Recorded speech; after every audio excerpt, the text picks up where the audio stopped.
तो रावण को किसने मारा? राम ने मारा। राम ने किसको मारा? राम के मारने का प्रभाव किसके ऊपर पड़ रहा है?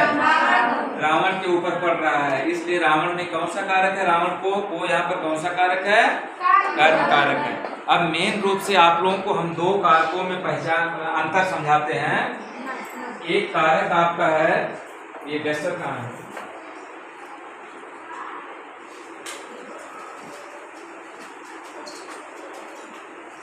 ध्यान से आप लोग देखेंगे तो तुरंत समझ में आ जाएगा, ठीक है?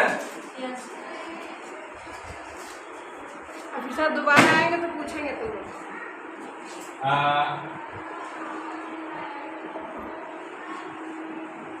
करण कारक, ठीक है ना? करण कारक। और एक दूसरा होता है अपादान कारक। कौन सा कारक होता है? अपादान कारक, ठीक है ना? ये दोनों कारकों के चिन्ह क्या होते हैं? से होते हैं। क्या होते हैं? से होते हैं। तो अब आपको प्रॉब्लम थोड़ी सी आएगी बच्चों कि कैसे हम पहचानेंगे कि करण कारक यहाँ पर है या कौन सा कारक है? अपादान कारक है। कैसे आप पहचानोगे? तो ध्यान देना बहुत गौर से, बहुत इतना आराम से आप पहचान लोगे कि आपको दिक्कत नहीं होगी। देखो सर, मैं सर हूँ आप लोगों को ना? मालूम आप लोगों को? नहीं मालूम। मेरा नाम है कमलेश कुमार सिंह, ठीक है? मैं अभी आप लोगों का शिक्षक साथी हूँ, आप लोगों के साथ काम करता हूँ, ठीक है? तो सर कलम से लिखते, सर कलम से या मार्कर से लिखते हैं। मार्कर से लिखते हैं। और मार्कर कहाँ पर है? इसमें सर के हाथ में है, ठीक है ना? अंतर मैं बता रहा हूँ, दोनों को समझ लेना है। अच्छा, पत्ता पेड़ से गिर गया। अब यहां भी से आया। पत्ता पेड़। एक में मार्कर मेरे हाथ में है, मेरे पास है, और एक में या बालक छत से गिरा। बालक छत से गिरा। अब देखो, एक तो मैंने वाक्य बोला कि मैं मार्कर से लिख रहा हूँ, तो मार्कर कहाँ है? मेरे पास है। इसी के सहायता से मैं कार्य कर रहा हूँ। और दूसरा है कि बालक छत से गिरा। अब देखो यहाँ पर क्या हो रहा है? बालक छत से अलग हो गया। बालक छत से अलग हो गया। पत्ता पेड़ से पत्ता गिरता है। पेड़ से पत्ता गिरता है। क्या हो रहा है? अलग हो गया। अलग हो गया ना? तो देखो, जब हम उसकी सहायता से कार्य करेंगे और वहां पर जब से आएगा तो वहां पर कौन सा कारक होगा बच्चों? करण कारक होगा। वहां कौन सा कारक होगा? करण कारक कब होगा? जैसे मैं पेंसिल से लिखता हूँ, मैं कलम से लिखता हूँ, मैं साइकिल से बाजार जाता हूँ, ठीक है? मैं बस से यात्रा करता हूँ। से हो रहा है, लेकिन हम उससे अलग नहीं हो रहे हैं। लेकिन जैसे ही हम उससे अलग होंगे, कारक क्या हो जाएगा? चेंज हो जाएगा। और कौन सा कारक हो जाएगा? जैसे बालक छत से गिरा, तो बालक छत से क्या हो गया? अलग हो गया। पेड़ से पत्ते गिरते हैं। पत्ता पेड़ से अलग हो गया। देखो, दोनों का चिन्ह क्या है बेटा? दोनों का चिन्ह से है, परंतु दोनों का चिन्ह से है, लेकिन एक जो है उसके सहयोग से कार्य हो रहा है। मैं मार्कर से लिख रहा हूँ तो और एक में अलग होने का बोध हो रहा है। एक से का प्रयोग जहाँ हो रहा है, वहां उसके सहयोग से कार्य हो रहा है। मैंने लाठी से सर्प को मारा। लाठी से इसके सहयोग से कार्य हो रहा है। और अपादान कारक में क्या है कि वह आम, पेड़ से आम गिरा। पेड़ से आम गिरा। अब आप लोग अंतर स्पष्ट कर लोगे कि अगर उसके सहायता से कार्य हो रहा है, से का चिन्ह आता है, तो वहाँ पर करण कारक है। बोलिए आप लोग। करण कारक। हाँ। अब जब कोई चीज किसी चीज से अलग हो रही है तो कैसे बताओ? हाँ, क्या होगा?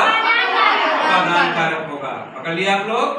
चलो अब इसमें देखो बीच में एक हमने छोड़ दिया था संप्रदान कारक। संप्रदान कारक तो जैसे चिन्ह आपने बताया कर्ता ने कर्म को करण चिन्ह से जान।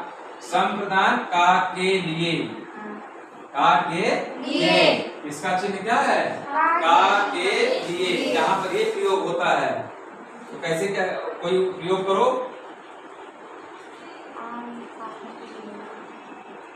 मैं माता जी के लिए फल लाया। एक वाक्य बनाओ आप, किसके लिए फल ला रहे हो? माता जी के लिए। मैं पढ़ने के लिए स्कूल जा रहा हूँ या गया।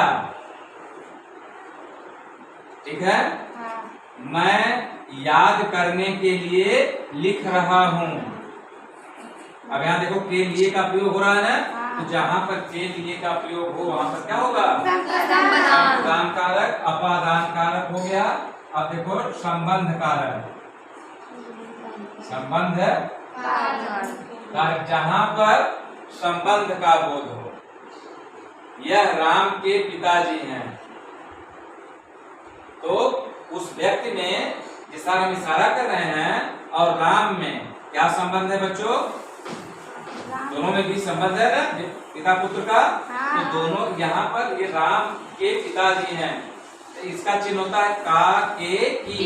संबंध कारक का चिन्ह क्या होता है? का के की, यानी दोनों के बीच में संबंध स्थापित होता है और उसका चिन्ह क्या होता है? का के की। चलिए नेक्स्ट डेट जान लो आप लोग। अधिकरण कारक। अधिकरण कारक। अब देखो बच्चों अधिकरण कारक में होता क्या है कि अधिक मतलब ज्यादा होता है। हाँ भाई ज्यादा तो होता है लेकिन ये अधिकरण है। ये क्या है? अधिकरण कारक। और चिन्ह इसका क्या है? में पर आन। आन नहीं, में पर। चलो भैया हमारी बच्ची बेंच पर बैठी है। बेंच पर बैठी है। आप पर बैठे हो ना? यहाँ पर कौन सा कारक होगा? अधिकरण। आधारो अधिकरण। आधारो अधिकरण। जहाँ आधार बोध हो वहाँ पर कौन सा कारक होता है? अधिकरण कारक। आपका आधार क्या है? किस पर बैठी हैं? बेंच के ऊपर। ठीक है ना? तो यहाँ पर जो है जहाँ पर आधार बोध हो वहाँ पर अधिकरण कारक होता है। अब जैसे आप कुछ अंतर, मैं चेयर पर बैठा हूँ, मैं कुर्सी पर बैठा हूँ।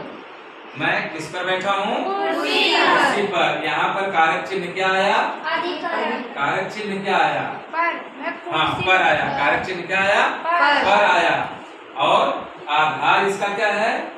मैं जिस पर बैठा हूँ उसका आधार क्या है? कुर्सी है। तो आधारो अधिकरण, जहाँ पर आधार बोध होता है वहाँ पर अधिकरण कारक होता है। चिन्ह क्या होता है?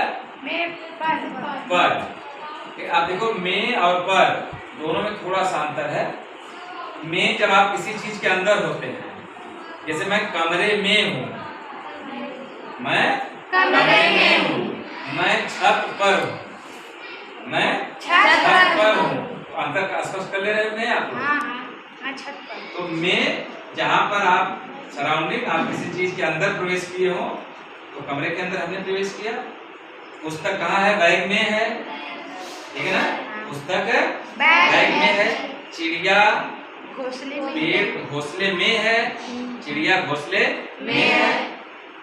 जब आप किसी चीज के टॉप पर होते हो तो वहाँ पर का प्रयोग होता है। जब आप उसके अंदर होते हो तो इंग्लिश में जब पढ़ोगे तुम तो क्या होता है? इन और इन होता है, अप होता है, अपॉन होता है। हाँ उन सबों का प्रयोग आप लोग करते हो। इनटू होता है। जब आप किसी चीज के भीतर होते हो, आप देखो कमरे के अंदर हम हैं और छत के ऊपर अगर हम हैं तो वहाँ पर और यहाँ पर कमरे के अंदर है तो ठीक है ना? आपकी पुस्तक जो है अगर बैग के ऊपर है तो पर कर दिया, अंदर आपने रख दिया उसका चिन्ह हो गया में पर। यह अधिकरण कारक हो गया। और अब इसके बाद होता है क्या बच्चों? संबोधन कारक। जब आप किसी को संबोधित करते हैं, संबोधन करते हैं, इसका चिन्ह होता है, क्या होता है? हे, हो, अरे, अरे। मेरा पेन क्या हो गया? गिर गया। मेरा पेन गिर गया। और कोई उदाहरण आप बताओ। हे राम। हे राम। और आगे एक चिन्ह, एक पूरी स्टॉप लगा करके, पूर्ण विराम लगा कर नीचे एक क्या कर देते हो? बिंदी लगा देते हो। ये उसका संबोधन का चिन्ह होता है। देखो, ठीक है ना? ये संबोधन का चिन्ह होता है। तो हे, हो, अरे इसका जो है चिन्ह है, प्रतीक है। और इसका प्रयोग कब होता है? जैसे अब हम क्या बोले उसको? है आता है। अच्छा, जैसे